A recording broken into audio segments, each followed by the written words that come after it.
And joining us right now, Daniel Halper is the online editor of Weekly Standard, and he's also the author of the book Clinton, Inc., The Audacious Rebuilding of a Political Machine. Hey, Daniel, thanks for joining us. Good morning, gentlemen. Thanks for having me. Well, talk about audacious, and I think that is a good word to describe the Clinton family, and specifically Hillary Clinton, who is inevitably going to be our next president. She actually had a speech this weekend with regard to the shootings in Charleston, South Carolina, Daniel Halper, where she's talked about our white privilege and that we can't hide from the truth of our white privilege. Let me just quote her real fast. For a lot of well-meaning, open-minded white people, the sight of a young black man in a hoodie still evokes a twinge of fear, and news reports about poverty and crime and discrimination evoke sympathy, even empathy, but too rarely do they spur us to action or prompt us to question our own assumptions and privilege. Hillary Clinton lecturing us about white privilege, Daniel Halper. I think you can take that ball and run with it a little, can't you? That's called a she knows softball. a thing or two about white privilege, right? Actually, Republicans over the course of the election will get a lot of strange questions about whether they believe in evolution or seemingly things that are irrelevant. I'm always curious about, when's the press going to ask people like Hillary Clinton whether they believe in white privilege, how many genders do we have, those sorts of questions. And so I'm really glad, actually, that she's speaking to this, because I feel like finally we're getting a little bit of a better sense of where she stands and how she views the world. And this idea of white privilege? Yeah. I mean, she's lived a very privileged life herself, obviously, and being first lady, being senator. Look, she has a hard time relating to the American people, so she picks up some lines that she hears some of her liberal friends talking about, and she goes off on it.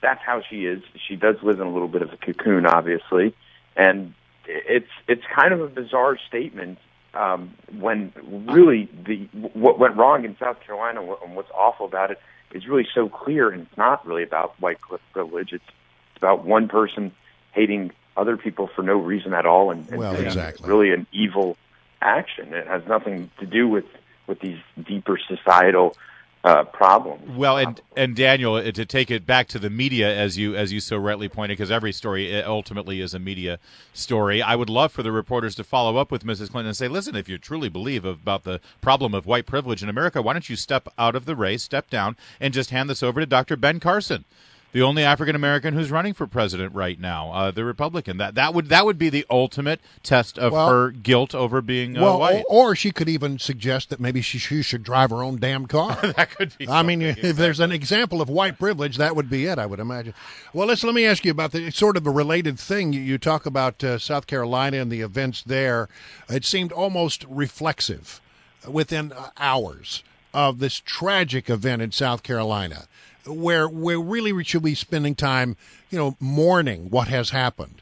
Many Democrats decided that it was the perfect time to take up once again the discussion of of gun control. Do you think that has worked well for them in this particular case or not? I think it helps them rally the base, and frankly, it's so unfathomable what happened. I think it helps them understand, and it makes them feel useful at a time when really nothing can be done. The truth of the matter is that none of the gun laws that President Obama has pushed would have done anything at all to prevent what happened in South Carolina.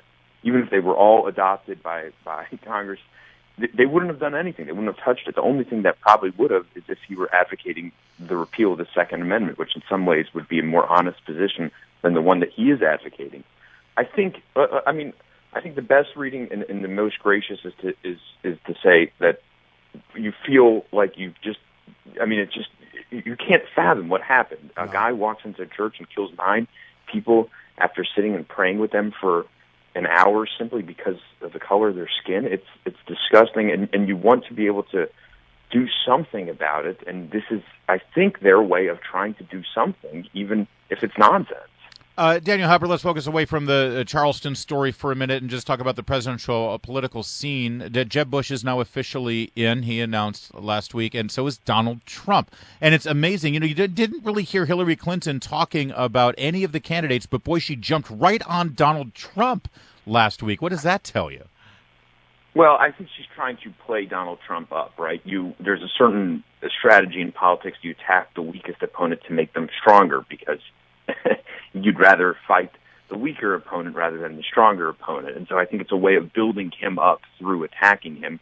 But I also think, and obviously Donald Trump is a bit of a joke and everything like that. I agree with all that. But Donald Trump is speaking in his bombastic manner to certain things that other politicians might want to be aware of. I mean, he does talk about how we should aspire to America being great. Other candidates should do something similar. He talks about Americans like winning, that he can give them a good deal and he can do the best for Americans and fight for Americans.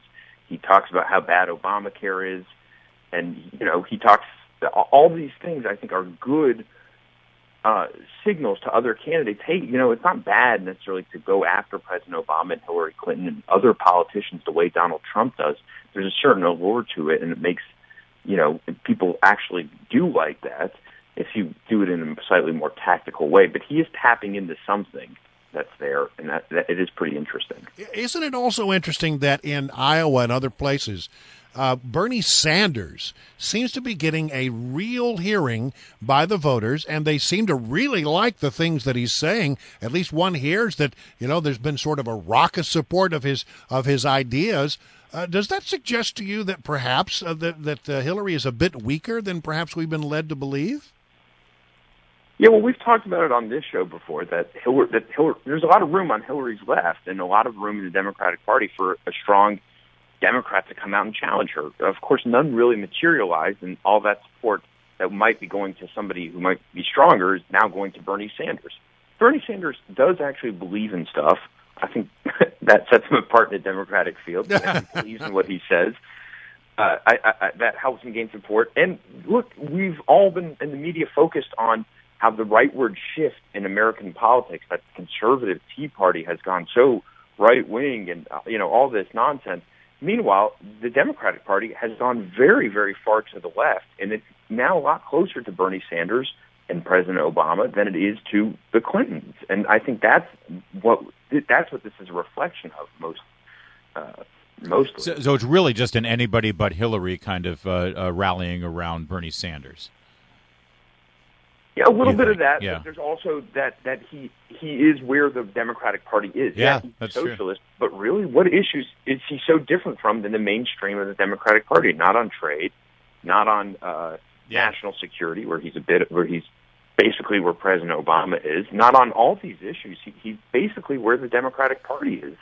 Call him what the Democratic Party is. Yep. Very far to the left. Daniel, we only have about 30 seconds left, but really quickly, there's still two huge names on the Republican side that haven't announced yet, Governor Scott Walker and Governor Chris Christie. Sure looks like Walker is poised and ready to go. What about Christie? Do you think he's going to do it?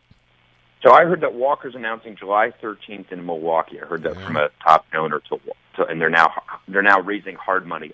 Chris Christie is a weird thing. He is, I think, the most talented natural politician on the Republican side, but he's also deeply flawed and he has deep problems.